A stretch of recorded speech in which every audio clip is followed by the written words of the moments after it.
Assalamualaikum warahmatullahi wabarakatuh. Shalom Om Swastiastu, nama budaya salam kebajikan untuk kita semua.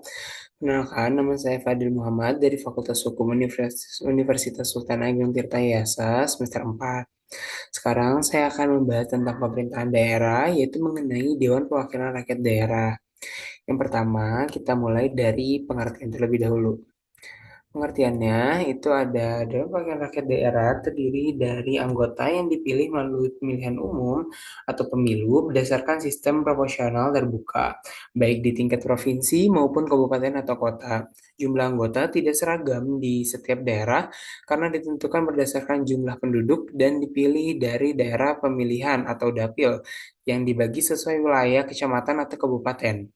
Di dalamnya terdapat pimpinan, ketua, dan juga wakil ketua, serta fraksi-fraksi partai peserta pemilu, ditunjang alat kelengkapan seperti komisi dan juga badan legislatif.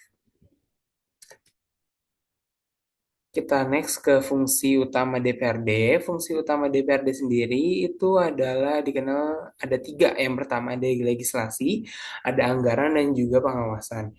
Yang legislasi di sini DPRD bersama kepala daerah membahas dan juga menetapkan peraturan daerah atau perda, termasuk rancangan peraturan daerah atau raperda yang mengatur tata kelola pelayanan publik dan juga urusan keuangan daerah. Selanjutnya ada anggaran. DPRD turut menentukan arah dan prioritas kebijakan melalui pembahasan, revisi, dan juga penetapan APBD bersama kepala daerah. Serta ada pengawasan, yaitu DPRD mengawasi pelaksanaan Perda dan juga APBD, termasuk program kerja pemerintah daerah melalui alat seperti rapat, dengar pendapat, dan juga kunjungan kerja serta pertanyaan dari anggota. Kita next ada DPRD provinsi dengan DPRD kabupaten dan kota, itu perbedaannya apa sih? Secara fungsional itu hampir sama, cuma ada sedikit cakupan yang berbeda. Yang pertama, DPRD provinsi berfokus pada kebijakan yang berskala regional dan juga lintas kabupaten atau kota, seperti transportasi antar wilayah, pendidikan tingkat provinsi, dan juga perencanaan pembangunan regional.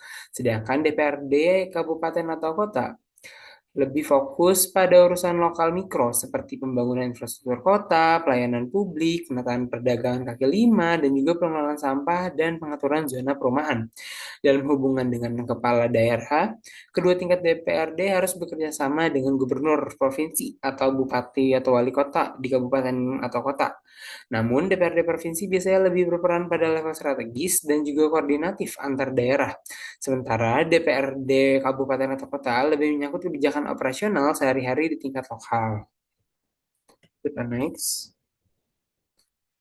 Nah, selanjutnya di sini ada perannya. Peran contoh nyata DPRD sendiri itu ada pembuatan perda, misalnya perda tentang pengelolaan sampah, penertiban pedagang kaki lima atau pajak dan juga retribusi daerah. Yang kedua ada pengawasan APBD, misalnya mempertanyakan pelaksanaan proyek infrastruktur atau mengkaji realisasi anggaran pendidikan dan juga kesehatan. Yang ketiga ada menyalurkan aspirasi warga melalui pokok-pokok pemikiran atau pokir atau reses saat anggota DPRD turun ke daerah pemilihan untuk mendengar keluhan dan usulan masyarakat.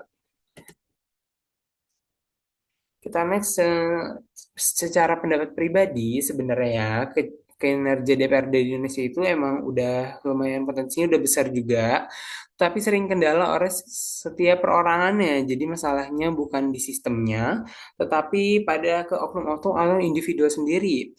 Ada pula oknum yang lebih mementingkan kepentingan pribadi atau juga kelompok dekatnya, sehingga kebijakan-kebijakan yang sudah benar ataupun sudah sistematis eh, yang dihasilkan itu lebih pragmatis daripada berorientasi pada kepentingan publik jangka panjang. Selain itu, beberapa anggota hanya menjalankan reses dan juga komunikasi dengan masyarakat sebagai formalitas, bukan sebagai sarana serius menampung dan menindaklanjuti aspirasi rakyat.